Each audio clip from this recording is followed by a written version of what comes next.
My name is Jake Meeks, and I'm the founder of the Fireside Tattoo Network. I am a 23-year tattoo veteran based out of Grind City, Memphis, Tennessee.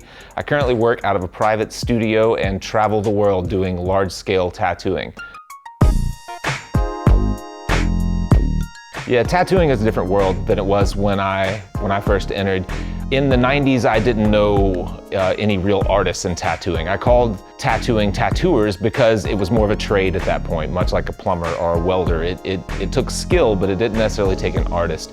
And that has done a 180 over the last 15 years or so. Nowadays, you have kids coming out of art school, they may be $50,000 or $60,000 in debt just in hopes of getting an apprenticeship in tattooing.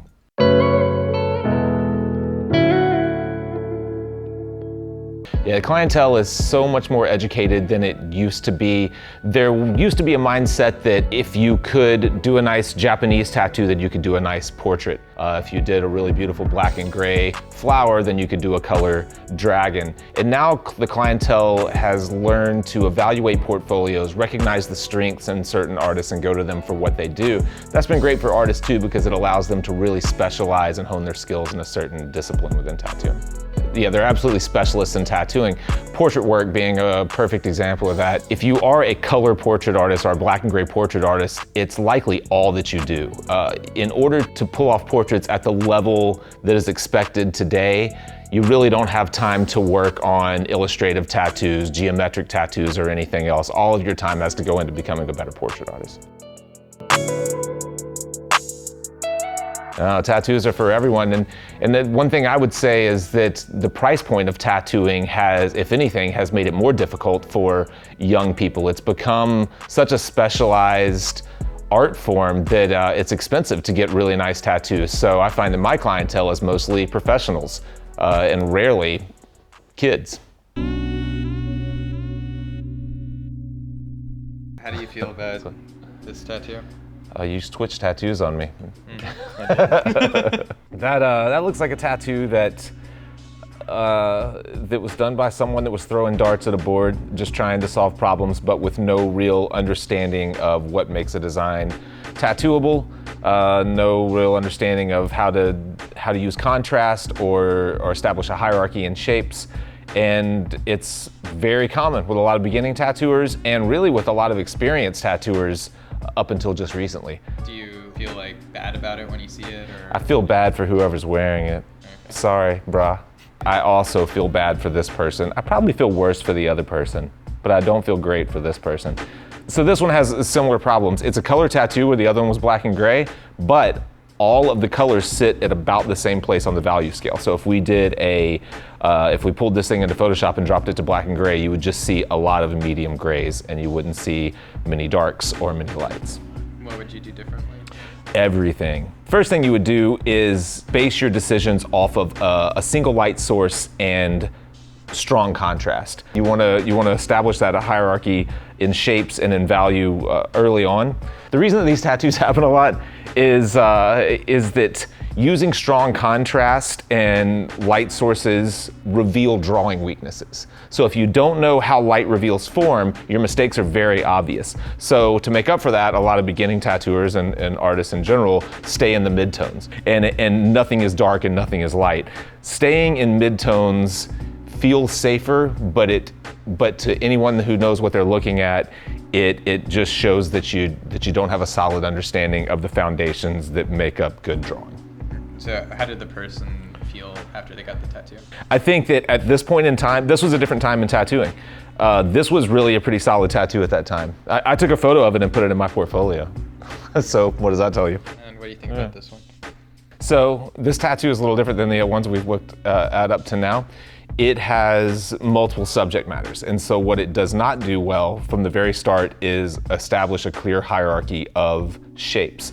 So we have a skull and a dragon and 3 flowers and a lot of waves and background shapes, and I have no idea what to look at. As a tattooer, as an artist in general, my job is to treat my audience like they're complete idiots and I need to tell them where to look, and I didn't do that job at all right now. Now, I did try to establish a little bit of flow through the design. I tried to establish a direction and then cut against it, so we have this big kind of flowy, watery shape here and then other water that cuts against it, but it wasn't effective. The thing that I needed to do first was establish the simple dark and light shapes, and I skipped over that in an effort to get to all the fancy stuff, and this is what happens whenever you skip the foundations. So how do you feel about this one? So this is a more recent piece, and it, I think, solves the problem pretty effectively. It uses a full value range, a good balance of dark and light shapes, and a balance of edges. So we've stylized the bird, the duck, whatever it is, and the cattails in the foreground. So we have these bold, almost graphic sticker-like edges in the foreground, silhouetted shapes, and as you move backwards, things get soft, the edges get softer, textures change, and then we have a nice relief for the eye where the moon sits. So this is a piece that I think will live well for a long time in the skin. There's a clear hierarchy of shapes. If I squint down, I know where to look. My eye automatically goes to that moon and then pulls forward. I think it works. How did you feel while you were tattooing it? I was confident in my approach to this tattoo. I had thought it out well beforehand. This client had some very specific requirements for the tattoo, and I think that the more specific the requirements are, you have to simplify those things in your own mind in the design before you start. And I had done that. I knew that the moon was going to be the lightest space where my eye would go first. I knew I needed to frame that by silhouetting some dark trees, and I knew I needed to create some type of atmospheric perspective from the background to the foreground.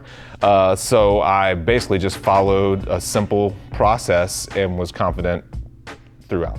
The only real risk that I took in this tattoo was silhouetting the bird and the cattails in the foreground. Because graphically they're so different, they're stark and stylized, and everything else is a little more painterly and atmospheric. That was the only real risk that I took in this tattoo, so I did sneak up on that a little bit. I didn't do it really deliberately from the start. But beyond that, there were almost no risks in this entire tattoo. How do you feel about this one? So some people might recognize the reference for this piece. My biggest challenge with this piece is that it came from a Deftones album cover. That was what it was inspired by. I obviously didn't want to do an album cover for a full back piece, so I had to find a way to make it my own. I really like this tattoo. I'm working on this guy's chest now, so I get to see this thing monthly, and it's settled in for a year or two, and I think it looks better today than it did when it was fresh. The thing that I learned doing this tattoo was how to effectively use the client's skin tone throughout the piece. You'll never do as well by trying to mix skin tones or pack in whites and peaches for highlights as you will by just leaving the client's open skin. And that's the lesson that I take from this as I see it age. And he was happy with it? He loves it, yeah. He's a lunatic though. He's a crazy person. Yeah, so this one's a little bit similar to the last one. My lightest lights are in the forehead of this is a Ugandan crane, and my lightest lights are the client's skin tone. I fell into the skin tone rather than mixing a skin tone to use as a highlight. The thing that I think works well about this tattoo is that it uses a full value range, obviously.